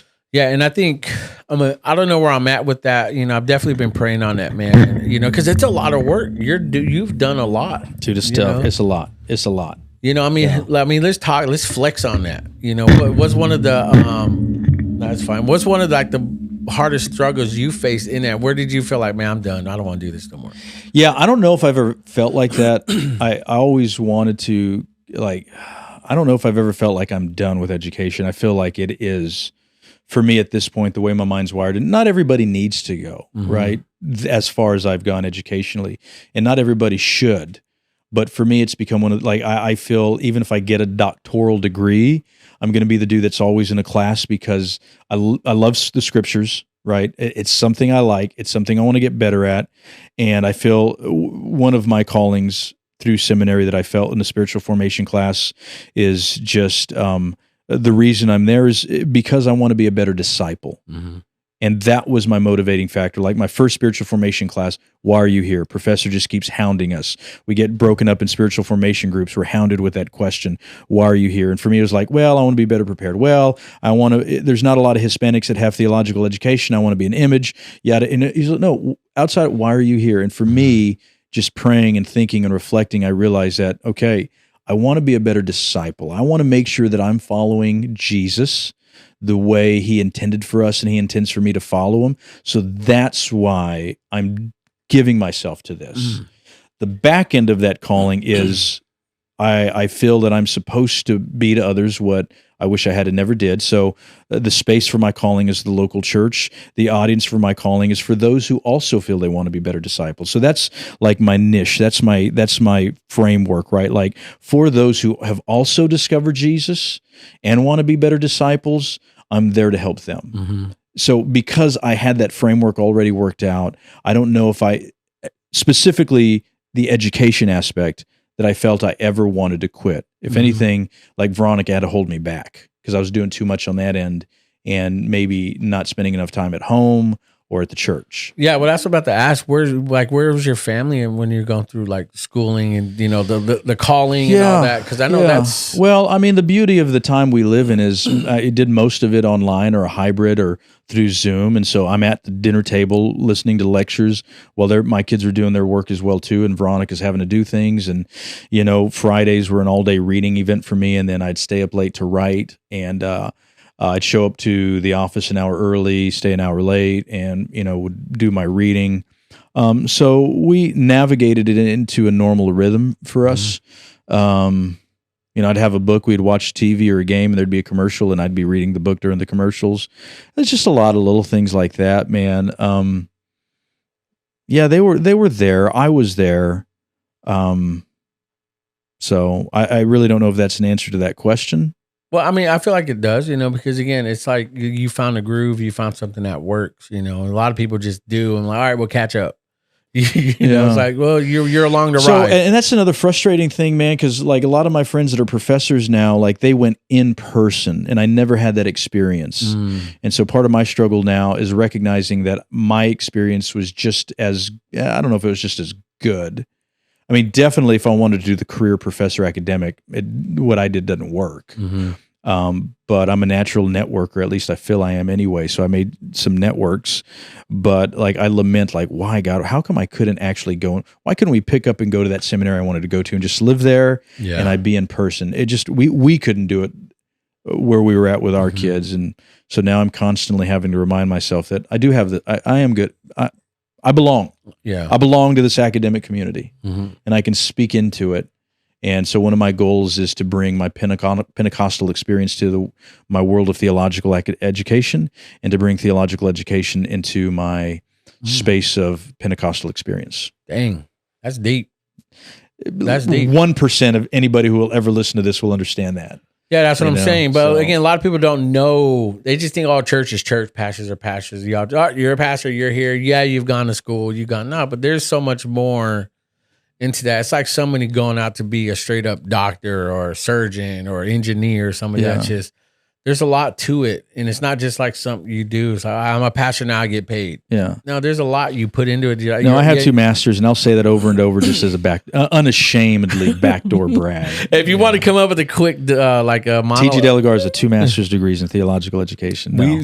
We sit down, talk to TJ Delagar, 2 master's degrees. Well, I'm super proud of it. Yeah, I mean, I can tell, man. I've always seen you very educated, man. I've seen your growth even when we were back at Cornerstone in 97. 97, we never got past there. Yeah, we never got past there. But I just think it led up perfectly, man. Again, I wanted to just say, dude, thanks for coming on. I know it's the holidays. I know you're taking time out. I'm glad you're like, dude, when I put that question out, who wants to jump on a pod? Bro, I'm in town, bro. Man, I'm glad you jumped in the Valley. I'm a son of the Valley. You are, dude. You're gonna come back. Everybody, comes back. I want to. I hope to. I always have my ear to the ground. Mm-hmm. I love the Valley. The Valley is salt, and it's the salt of the earth type folk. What you see is what you get. There's no presumption to folks in the Valley. So no hype, man. No hype at all. Well, again, anybody listening and watching, dude, what's your message to them, man? Believer, unbeliever, whatever. What do you feel like, especially talking what we talked about? What have you gotten from this? What can you relay to somebody to encourage them? It's always a big question, but I think maybe the thing I've said a couple times and you've repeated it is, man, to live your best life, just learn to not be the hero in your story. So in seminary, we talked about beyond that, making sure in our story, in our collective story, we're really not subjects, we're objects. We're not the subject of this story. Wow. That's deep, bro. You deep. What about you, Laura? No, it was a really good conversation. Finally, I know Jose was calling you here. And yeah. Did you still talk to him? He's like, yeah, I messaged him. Well, that's cool. And you just told me a couple days ago. Yeah. I forgot to tell her. But great conversation. Thank you for coming. Yeah, absolutely. Yeah, I can do this all day. Yeah, me too, man. Bro, I just wanted really to say, hey, see you. Connect. Same, man. This gives more reason to, you guys listening or watching, man. If you gotten this far, man, dope. You guys have learned. Anybody that's gotten this far deserves some special lunch from you or something. Yeah, man, can of menudo or something, man, from Juanita's. But no, my audience follow through. They's like, I watch it in parts. Take them 3-4 days to watch it. That's legit. And they love it, man. My interactions are mainly on Apple Podcasts and Spotify. Like this podcast drops on a Friday, 6 a.m. Right out the gate, the first hour or 200-300 downloads like that. That's good in an hour, So then over time, it just builds and builds, man. So it's a number. I heard it's the number 1 podcast in the Valley. Decentral, yes, sir. Is that right? The only podcast in the Valley. The only number 1 podcast. The only number 1 podcast. That's. I mean, look what we're doing. Right, look who we have. TJ Delagarza, 2 master's degrees. Who has a person on their podcast other than? Status of a celebrity. No, I have a guy who has 2 masters, man. That's very good. Dude, I'm proud to call you my friend, my brother. All our experiences growing up in Cornerstone 1997. Just doing It's a good year. It was a good year, baby. It was a fun year. It's a good year. I always reflect back to those times and, especially hanging out with David Perry, Pastor Jerry, and meeting Marty when we were at the 180 in downtown. Yeah. So again, those are those things where I just feel like, that's who I am. And I never want to forget those good times, man. But that's how we all started. Those experiences shaped us and helped in shaping us. Yeah. So that's one thing I'll say about that. And dude, thanks for coming on. You guys tune in. We're going to end out season 3 pretty dope. It's going to be fun. I have special guests, the last episodes. You guys have seen him on here. So I'll leave that up to your imagination. Hey, I got a question. Are we going off? We didn't even get into my quotes that you liked. Dude. What's the favorite? What's one that I posted that you liked? Well, Can you think of one off the top of your head? I can't, but People were getting ready to shut off, and now they're like, "Oh, no, great." we'll put this up. We'll put this up front. Okay. I think what mainly one of your quotes are. They're like they remind me of self-reflecting. There's not like they're unselfish. You know, they're just I can't think of any, man. Because do you save them? Do you save any quotes? Yeah, I think so. I think I do. Okay, but I don't know. You do say like, what'd you put? You put something up today. I thought that was pretty cool. Let me check, man, because. Bro, I'm telling you, man, your quotes. I'm like, man, how come nobody's speaking on this? People are. We're just not listening. Yeah, or you're not. Yeah, you're not following the right. And the reality is, I mean, the old adage, like when the student is ready, the teacher will appear. I mean, that's a reality. Look at you. Everyone wants a great pastor until the pastor requires them to be a great Christian. Yeah, that's a good one. Yeah, yep. You say this one gets me every time, and dude, that's how I feel. I don't know, man. Again, it's like I don't know. I see it this, man. I never want to show or feel like I'm better or I'm this person when I'm not. Yeah. I think that's where I've changed. You know, because I used to think, oh, if people see me this way, they know this, they think this. Now I'm like, if people see me this way and they know I'm open about it, it's like, well, if that dude can do it, then just imagine if I tried. Sure. You know, so that's how. All right, now we're officially going to sign off. Yeah, but that's how I am, you know. So, but again, you guys, thanks for tuning in. Like, subscribe, share this, man, because again, you're going to have a ton of great content that just keep going over, man. Constant stuff that I constantly listen to. So you guys tune in. I love you guys. You have a great rest of your week. The number one podcast in the Valley. The number one podcast. You heard it from here. The guy with 2 masters. That's all I'll say. All right, y'all. We'll see you in the next one.